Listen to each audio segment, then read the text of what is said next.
Bruce Reimer fut la première victime de la théorie du genre. Longtemps, son tragique destin a été dissimulé. Il n'a que 22 mois quand il devient le cobaye du professeur John Money.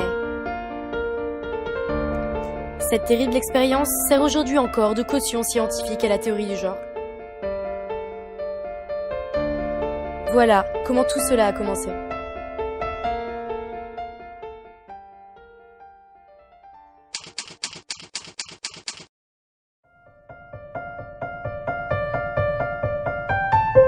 Janet Reimer est la mère de 2 petits garçons âgés de 9 mois. Bruce et Brian sont jumeaux. Dès leur plus jeune âge, ils éprouvent des difficultés pour uriner. Le médecin qui les suit diagnostique un phimosis et recommande de les opérer. L'opération est courante, c'est une simple circoncision. Le 27 avril 1966, les 2 petits garçons sont admis à l'hôpital Saint-Boniface. Le petit Bruce est le premier à passer sur la table d'opération.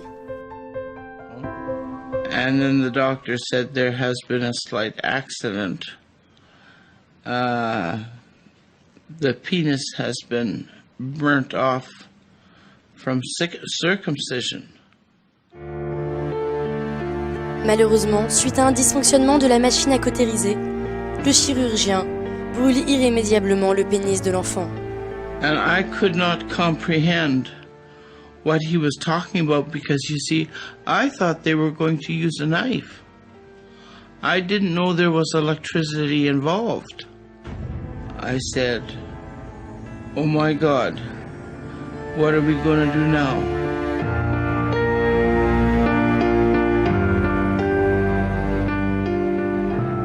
Durant plusieurs mois, les parents du petit Bruce vont consulter de nombreux médecins au Canada comme aux États-Unis. Mais tous se déclarent impuissants. Alors que les parents de Bruce sont totalement désemparés et ne savent plus quoi faire, une émission de télévision va changer leur vie et celle de leurs enfants. Un dimanche soir de février 1967, alors que Janet et son mari sont devant leur télé, ils voient apparaître le professeur John Money sur l'écran. Dr. Money, it's still a pretty drastic procedure, isn't it? Well, it's a drastic procedure by your standards and mine. And I thought, here's our answer, here's our salvation, here's our hope. Les parents de Bruce décidèrent immédiatement d'écrire au professeur Money.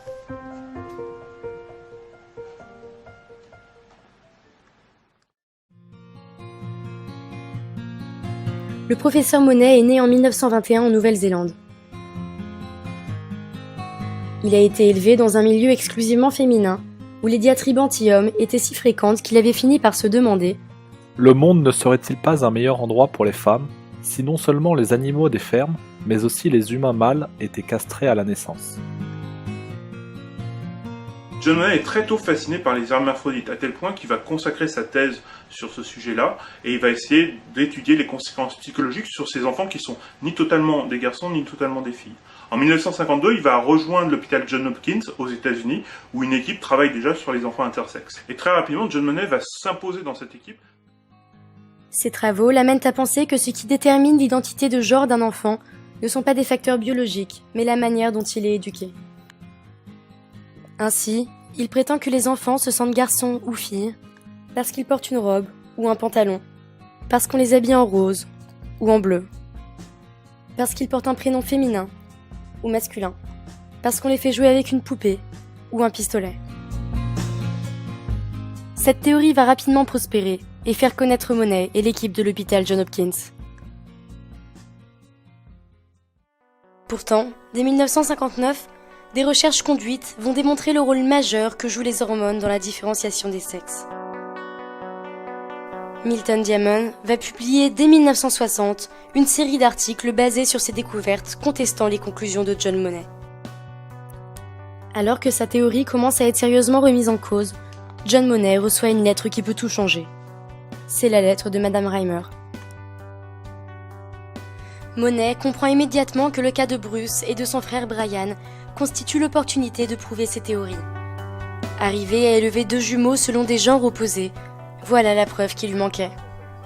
C'est en 1967 que les parents de Bruce Reimer vont rencontrer pour la première fois John Monet.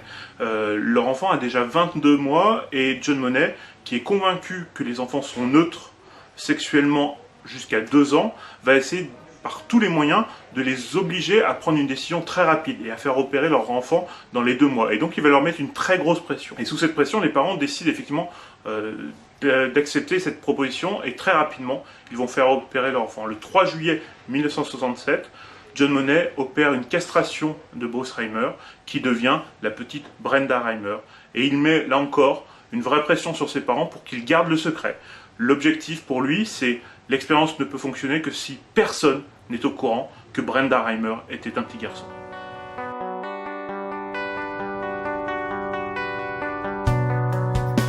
De retour chez eux, les parents Reimer suivent à la lettre les recommandations du professeur Monet. Ils habillent leur nouvelle petite fille en robe, remplacent ses jeux par des poupées, et tentent par tous les moyens de conforter Brenda dans son identité féminine. Malgré ses efforts et le temps qui passe, les difficultés apparaissent rapidement.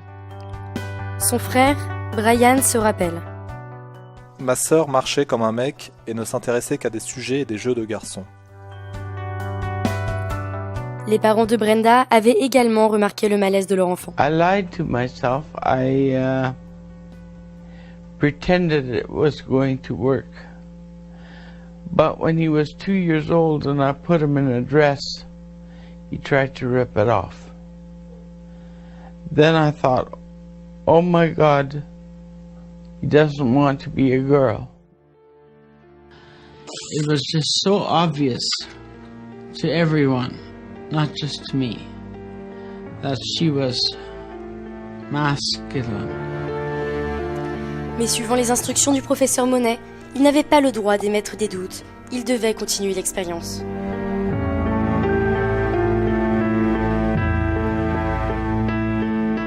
Dès son inscription à l'école, Brenda rencontra de nombreuses difficultés d'adaptation. Elle n'a jamais réussi à s'intégrer. Sujette à des accès de violence, elle ne se fait aucun ami et ses résultats scolaires sont très inquiétants.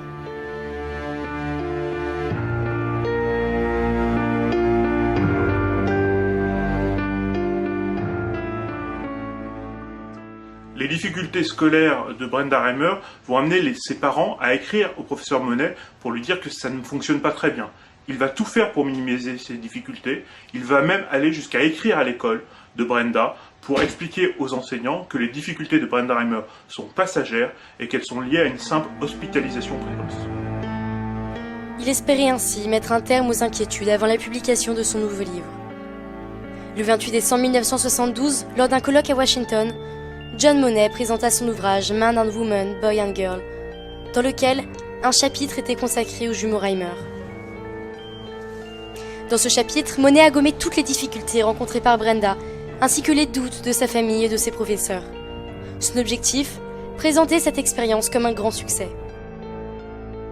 Il écrit, en comparaison de son frère jumeau, Brenda apparaît comme un remarquable contraste. Brian s'intéresse aux voitures, aux stations-service, aux outils, alors que Brenda, prétend-il, est fascinée par les poupées et les maisons de poupées. Il conclut, les jumeaux incarnent une miraculeuse division des goûts, du tempérament et des comportements le long de la ligne du genre. Pour Monet, cela apparaît comme le test ultime que l'on n'est pas garçon ou fille, mais que l'on est construit comme cela. Ce livre remportera un succès immédiat. Le 8 janvier 1973, le Times Magazine consacre un article aux découvertes du professeur Monet. Le New York Times Books Review fait également la promotion du livre, en affirmant « Si vous dites à un garçon qu'il est une fille et que vous l'élevez comme cela, il voudra faire des choses féminines. » Pour le magazine Sociology, les travaux de John Monet prouvent que les enfants peuvent facilement être élevés comme un membre du sexe opposé. John Monet réussit son coup, ses travaux sont rapidement popularisés, et dès 1972, Anne Oakley, qui est une sociologue britannique, va reprendre l'expérience de John Monet comme une réussite, expliquer que c'est une réussite et qu'elle prouve qu'on peut élever un enfant indifféremment, comme un garçon ou comme une fille, que ce n'est pas traumatisant. À partir de cette expérience-là, elle va la généraliser à la sociologie et se dire que puisque ce n'est pas la biologie qui fait d'un enfant un garçon ou une fille, ce sont des normes sociales, et que ces normes sociales, il est totalement légitime de les déconstruire, de les démonter, et ça va être tout le travail de la théorie du genre. Pour Brenda, les difficultés s'accumulent. Ses résultats scolaires virent à la catastrophe et elle est sujette à des crises de colère. Inquiet, ses parents alertent le professeur Monet.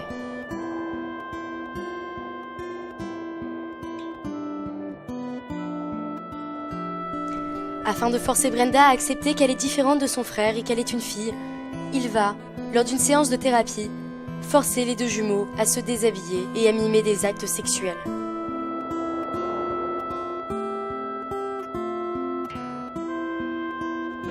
David told us what Dr. Money had done long after we had stopped seeing him.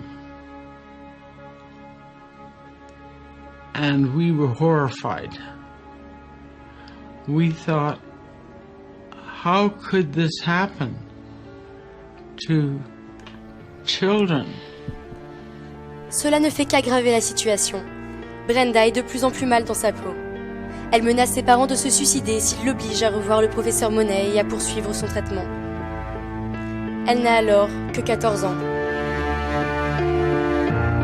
Face à cette détresse persistante, le 14 mars 1980, son père lui révèle qu'en réalité elle est née garçon.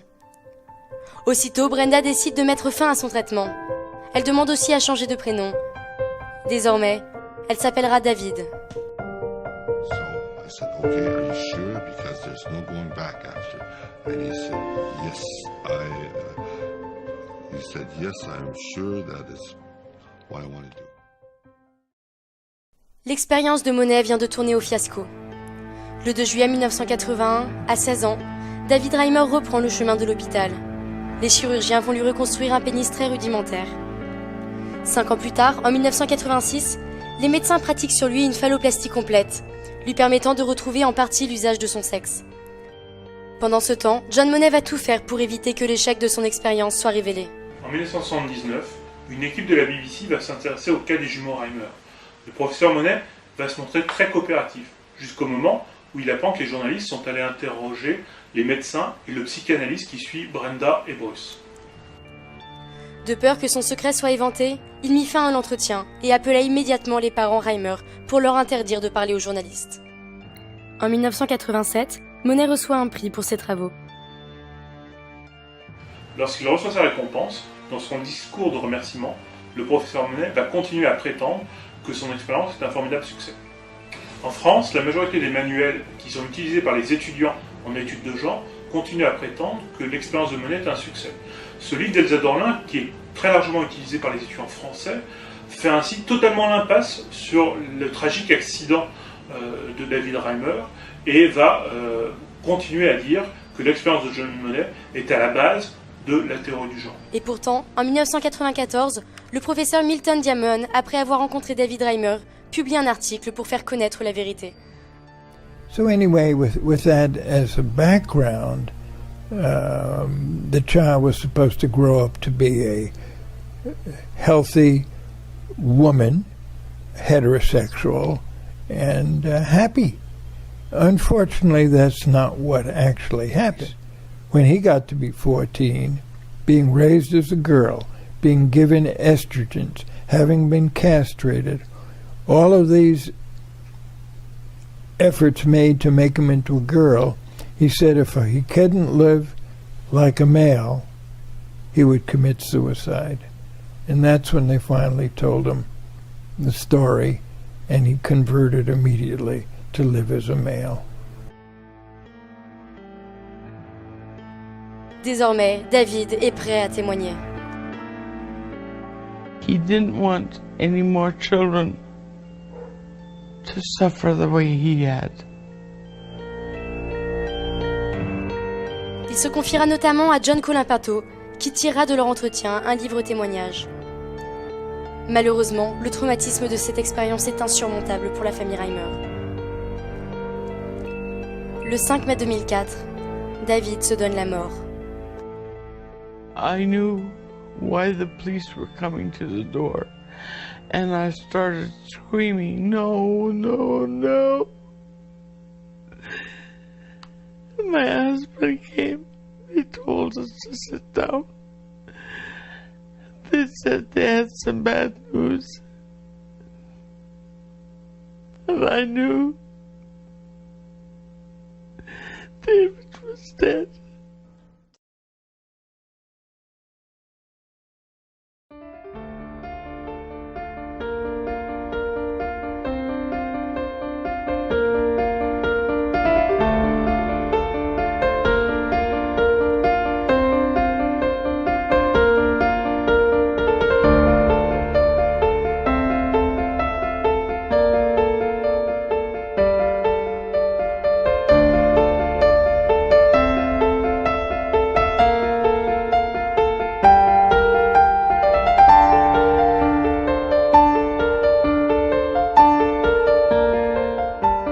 Cette expérience sert aujourd'hui encore de caution scientifique à ceux qui prétendent que l'on peut choisir son genre pour devenir un homme, une femme ou un sexe neutre. L'influence des militants du genre ne cesse de grandir. Ils interviennent dans nos écoles, militent pour imposer des livres non genrés à nos enfants, font pression sur les parlementaires et s'immiscent même jusque dans nos toilettes.